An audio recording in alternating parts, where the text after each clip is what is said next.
We're going to go over the top 5 quarterbacks in Ole Miss history. And yes, Archie Manning made my list.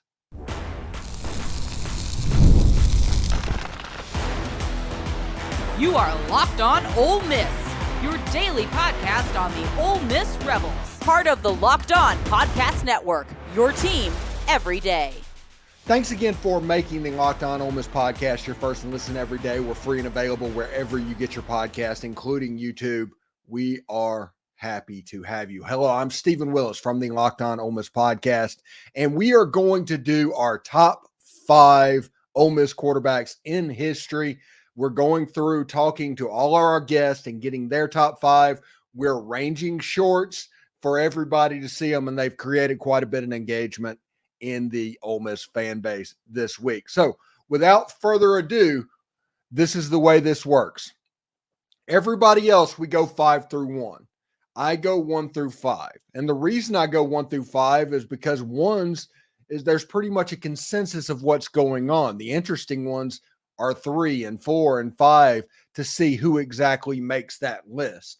So without further ado, here we go. Number 1 is the GOAT, Eli Manning. Eli Manning is a really good football player that has done a lot of things for essentially Ole Miss. He took them when they were not particularly good to win 7 SEC games, a feat that has never been done in Ole Miss history, I do not believe. And they were Eli's foot getting stepped on away from maybe coming back and beating LSU in 2003. Eli was 2nd or 3rd for the Heisman Trophy, the number 1 pick in the NFL draft, Maxwell Trophy Award winner, 2 Super Bowl MVPs, and a really great player. But what makes him stand out from other players is how he elevated Ole Miss. He gets credit for elevating the talent around him. Now, Mike Espy and Tay Biddle and Kerry Johnson and Doug Ziegler and those guys, they were good. They were SEC level players, but Eli was a player that took players around him from good to great. That is a hallmark of a great quarterback and the reason that he is number 1 on this list. Number 2, Archie Manning.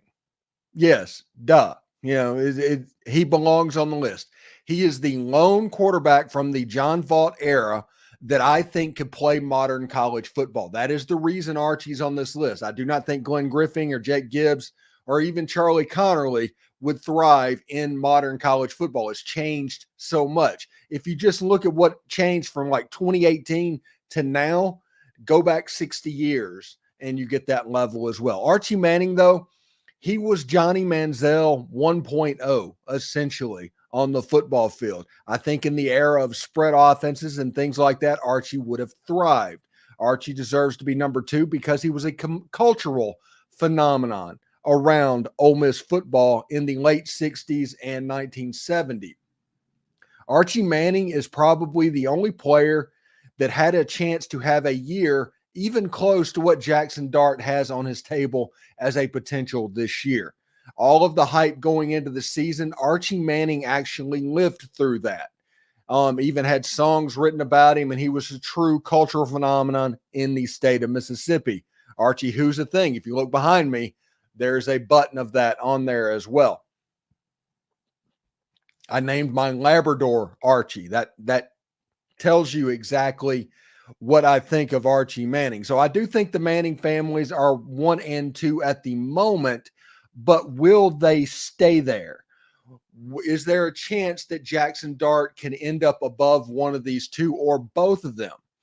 We will find out in just a second. Thanks for making the Locked On Ole Miss podcast your first listen every day. We're free and available wherever you get your podcast, including YouTube. We're part of the Locked On Podcast Network, your team every day. When we come back, we find out where Jackson Dart is going to end up. We find out where Matt Corral is.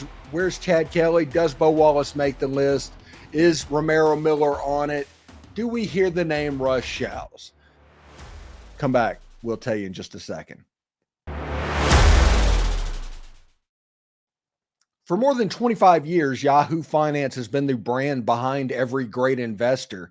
Whether you're a seasoned investor or looking for that extra guidance, Yahoo Finance gives you all the tools and data you need in one place. They are the number one finance destination, producing a holistic look at the financial news cycle, including breaking news, original editorial perspectives, analyst ratings, independent research, customizable charts, and so much more. Securely link your brokerage accounts for a unified view of your wealth, including 401ks and other investments. A comprehensive perspective is what sets apart great investors, and that's how Yahoo Finance ensures you have the insight to look at your wealth in its entirety. YahooFinance.com.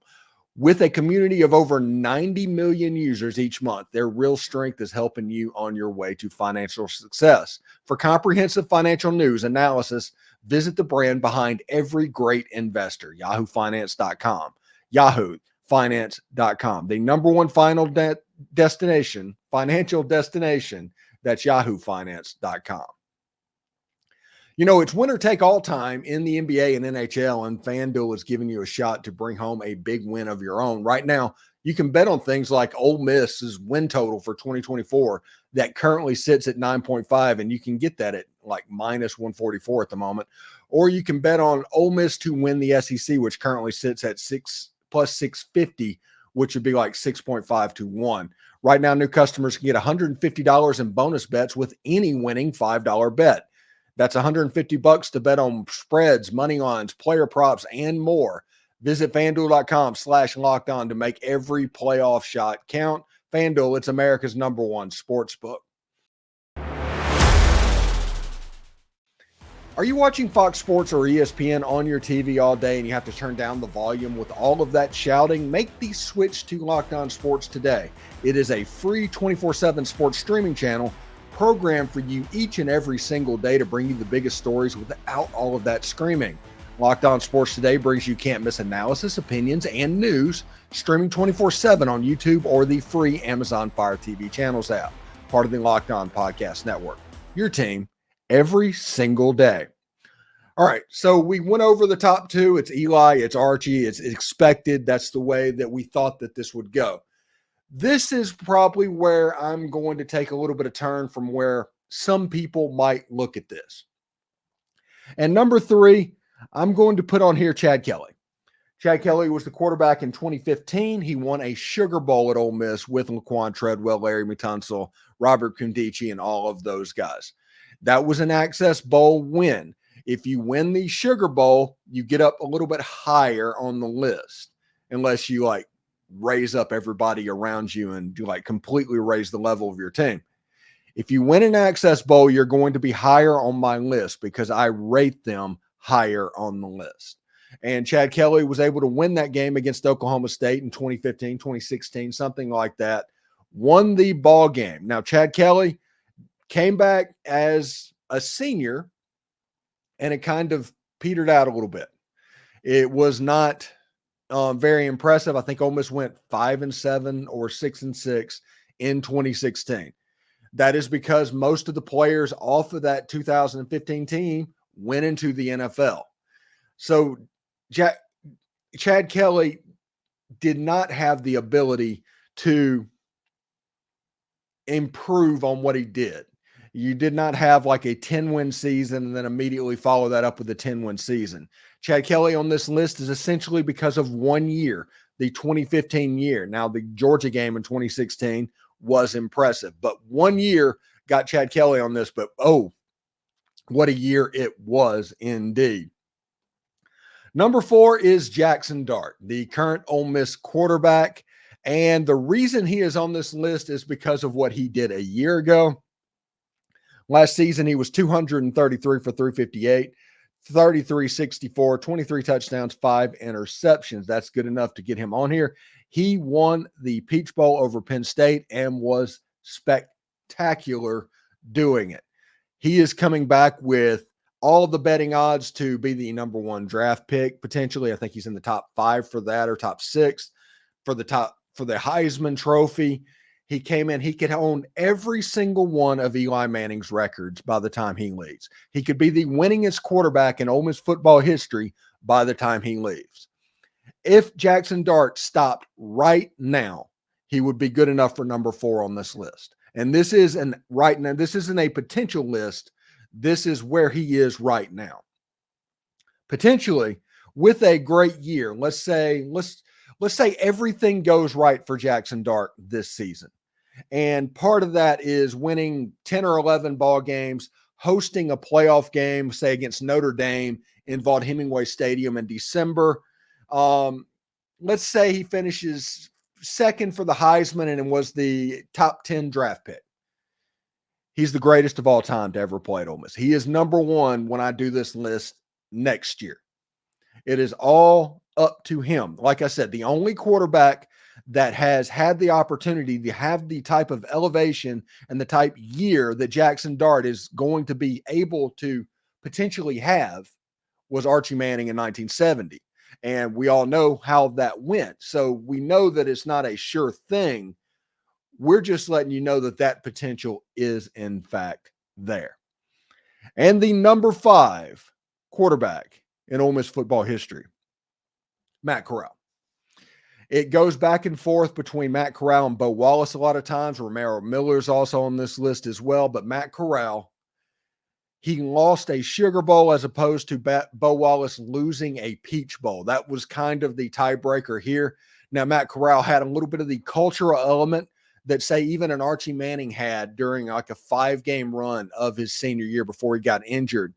Matt Corral was a really good player, and I'd like to see he might be higher on this list if they didn't. Jeff Lebby, and like I said, I'm going to blame Jeff Lebby for this. Against Tennessee, he ran the ball 25 times for over 200 yards. He got injured trying to run the ball in the fourth quarter, like with 2 minutes to go in the game. He was essentially hurt for the rest of the season. That running him and doing what they had to do in a game that they were ahead in probably cost Matt the Heisman, probably cost him a chance to win a Sugar Bowl, and potentially cost him the right to be number 2 or 3 on this list because of Jeff Lebby going to that quarterback draw well over and over again in that weird Tennessee game in 2021, I believe it was.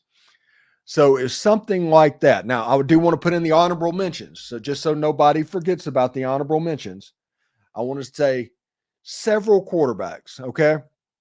First of all, John Forcade, who is going to be coming on our show potentially and doing some analysis during the season. John Forcade belongs on this list. Number 2, Romero Miller belongs on this list as an honorable mention, okay? I do like Russ Shows. Russ Shows took Ole Miss to the Gator Bowl in 1991 or something like that. That was a good Ole Miss football team. Played Tennessee and Memphis for a chance to win the SEC. Really high level. Russ Shows kind of gets forgotten from time to time. And honestly, the operations guy off that same team, I really enjoyed as far as a fun quarterback to watch. Tom Luke was kind of that dude. And of course you have the Jordan Tomos, and such like that.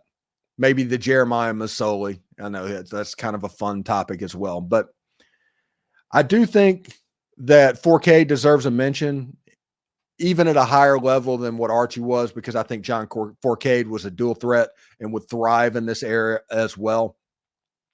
I do think Russ Shows and I think Romero Miller needs an honorable mention on this list as well.